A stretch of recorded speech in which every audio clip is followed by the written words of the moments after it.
Ulala, Paolo, hindi kinaya ang energy ni Kimi.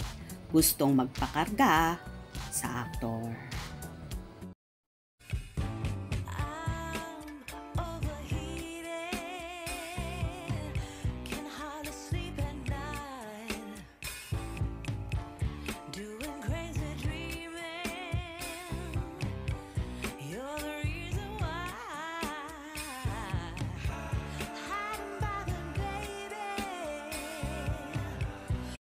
Grabe na talaga ang hatid na paayuda ng napapabalitang magkasintahan na ang mga bida sa movie na My Love Will Make You Disappear na sina Kim Chiu at Paolo Avellino.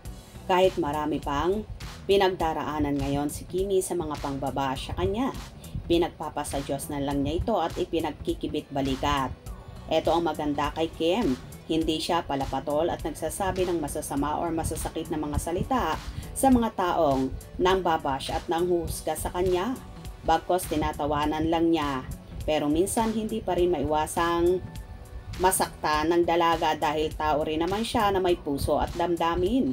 Kagaya na lang ng pag-iyak niya sa maraming kababayan na Cebuano, kung saan ipinakita pa rin niya ang tapang niya at patuloy siyang lumalaban dahil alam niyang mas marami pa rin ang naniniwala at nagmamahal sa kanila ni Paolo Avellino. Nalungkot man si Chinita Princess at ibang supporters ng Kim Pao, kalauna naman ay binusog ng paayudang kilig ni na Kim at Paolo ang mga taong naroroon, kung saan hindi nga kinaya ng aktor ang ginawa ni Kimi na habang kumakanta sila ay halos nakapulupot ang braso ng dalaga sa leeg ng binata at halos magpakarga ang aktres na ikinatawa na lang ni Paolo. Walang humpay naman ang sigawan ng mga fans sa pagkakataong yon at tila daw di na kinakaya ni Paolo ang energy ng dalaga na halos himatayan sila sa kilig.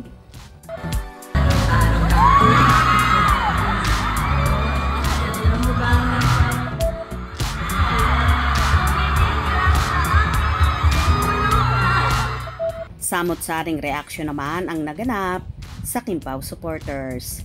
Tapang na ni Pao, ikis na lang daw niya si Kim. Gusto niyang yumakap si Kim kay Pao kasi naiiyak na. Naalala niya yung nag-audition siya sa PBB. Grabe, napapangiti talaga ako kapag silang dalawa. Hoy Paolo, matapang ka na. Kilig match ang Kim Pao. Sobra, kaya yung ginagawa nila kay Kimi na pang-judge. Si Kimi tumutulong sa charity sa mga bata. Nagbibigay ng tulong sa simbahan din.